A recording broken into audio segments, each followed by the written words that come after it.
I recently discovered this alarming fact. There are 52,952 storage units in the United States, which is more than McDonald's and Starbucks locations combined. And they say that the average American household will spend $3.6 million throughout their lifetime. So it made me think how much of that actually led to a fulfilling life. And as we continue to just buy more and more, why isn't our state of happiness improving, but instead sitting in a storage unit?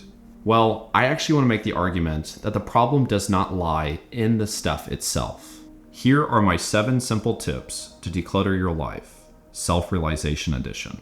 Life is messy. Oftentimes, when we begin to see our environment get unorganized, we begin to feel very inadequate. 58% of people said having a messy home made them feel stressed or anxious. We spend so much time cleaning, buying organizational tools, and learning about how to live life in a certain way, we forget a key component. Life is meant to be lived. Life isn't found in perfectly organized spaces, but in the spontaneous movie nights with friends or romantic evenings with a partner. And life is just becoming even more hectic. So I think that we need to begin to understand and give ourselves grace that sometimes the entryway by the door is just gonna get cluttered, and sometimes the kitchen is gonna get messy. I think instead of us beating ourselves up over this happening, maybe we need to set an intention on actually why do we want our environment clean? Actually ask yourself, why do I want this clean? And then ask yourself, why isn't it that way already? Your stuff doesn't have feelings.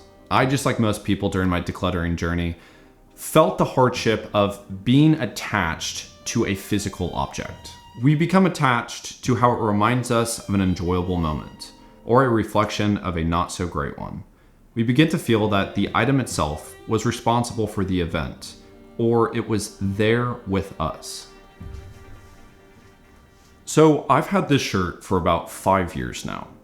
When I initially got it, it was about 3 sizes too big for me, but growing up, I was always a very skinny kid, and I really struggled with gaining weight, but ultimately feeling like I was strong and confident.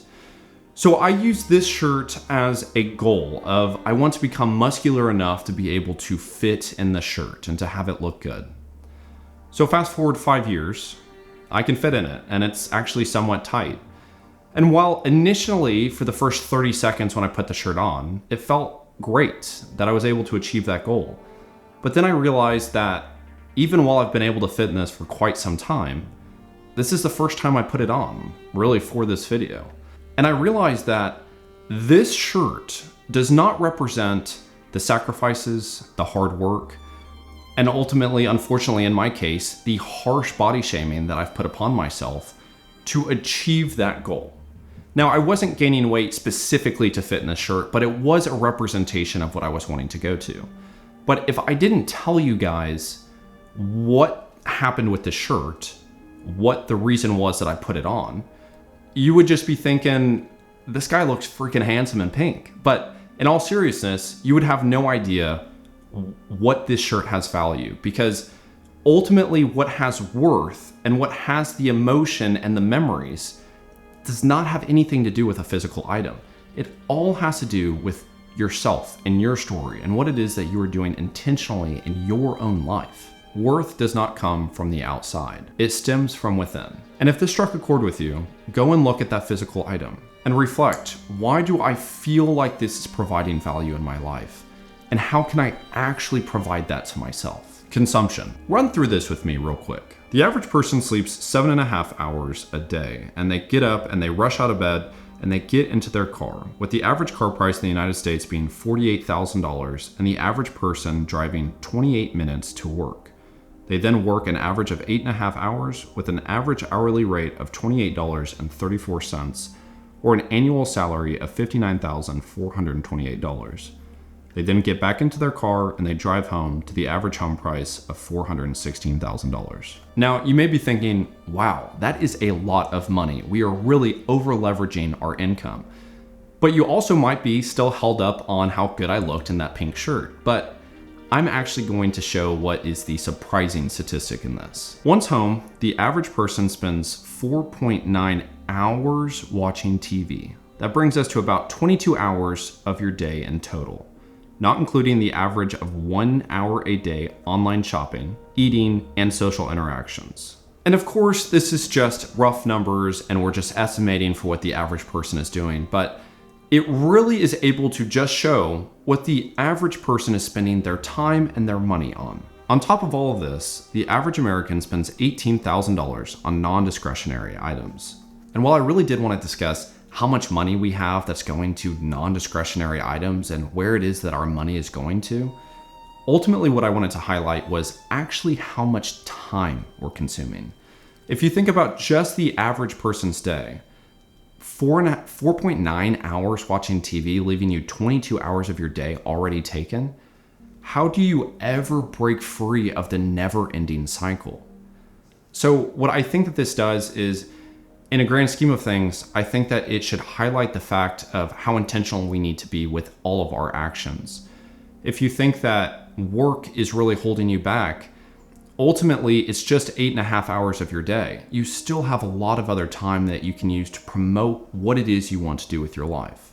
But on a minimalist standpoint, it makes it even more important because it shows you every time you buy an item or every time you look at an item, it needs to have intention because it is taking up time and it is taking up your resources. Scarcity plus unworthiness equals clutter. During the 5 years that I worked at a bank, one of the most common characteristics I saw was that with the wealthiest people and the poorest people, they shared one thing in common. And that was that they had a scarce mindset.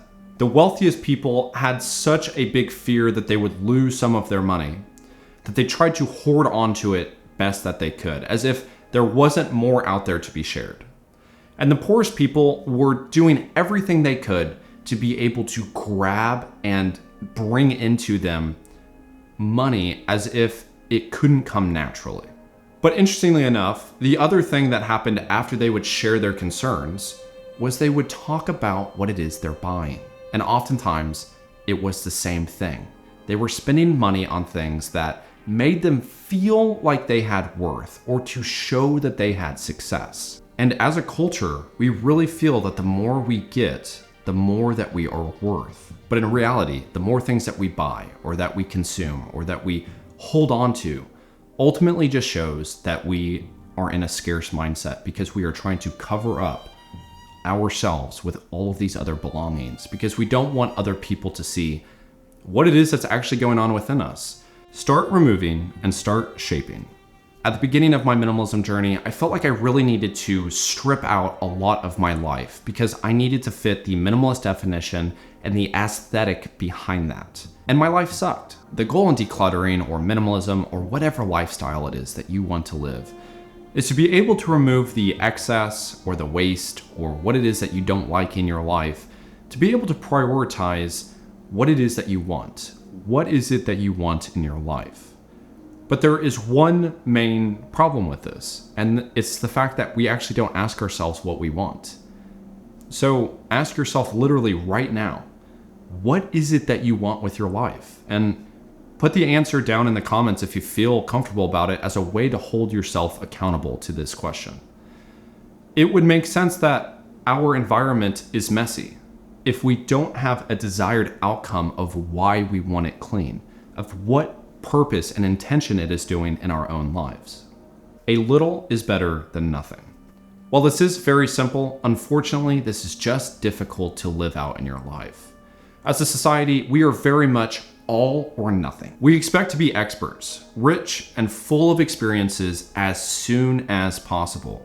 And with this expectation, we no longer see the value in the small, insignificant moments. In reality, what promotes you to becoming a professional, wealthy and wise, is from the compound of small moments to create who you are. And I believe that this is ultimately one of the most important components in decluttering or minimalism, is that you do not need a deep scrub or a rearrange of your room or to get rid of stuff every time you organize your environment. And so again, we're gonna go back to intention. Why is it that I want my environment clean?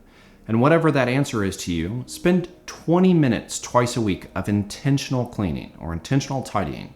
And you'll be able to discover that ultimately your environment will just stay as it's supposed to far more often than not, because again, we want to go back to the fact that we want to be living our lives with intention. We want to be in control of what it is that we're doing in our lives. That doesn't mean that you need to become rich and famous within a year. That doesn't mean that your house is messy, so it needs to be completely organized all today, because that begins to feel overwhelming. Focus on, I'm going to spend 20 minutes of intentional cleaning on my kitchen, and that is what I'm going to do today because I want to be able to make a good meal with my family. Something like that really begins to help you going forward. It's okay to have empty space. There was one major factor on why I decided to have an apartment instead of getting a house. I did not want to furnish all the rooms. And the thought process behind this was the feeling that a room would feel empty if I didn't provide worth into that room. So I had to fill up everything with different things. But I noticed that once I had my apartment, I didn't decorate it really at all. And it wasn't until just now, a year later, that I hang up my first picture. And when I did this, I realized that what is actually there provides a lot of intention and a lot of purpose because it was carefully selected. But ultimately, in this whole video, we're trying to get to what is the underlying message. And I think that this shows that it's important to see in our lives that it's better to sit at the lunch table by yourself than a bunch of people that just don't belong. And I think that if we're doing that in our lives, it would make sense that's also happening behind closed doors. So maybe the reason that we have a lot of clutter and a lot of things disorganizing our environment is because we haven't actually taken care of what feels disorganized in our actual lives. So with all of this, I think that decluttering is important, and it's important to know all of the tips and tricks of how to actually declutter. But I think a lot of this will continue to just keep happening, and you'll continue to just keep searching for the answer because we're not actually looking and asking the right question. What is it that you want? What is it that you want to do with your life? Why am I working a job to afford a car that gets me to work that then allows me to pay for my house that I'm not able to be at because I'm just spending time watching TV, drowning myself off from working? It's a nasty cycle that we don't even realize we're in. And that's about all that I gotta say. So thank you guys very much. I appreciate the love as always. Have a great day.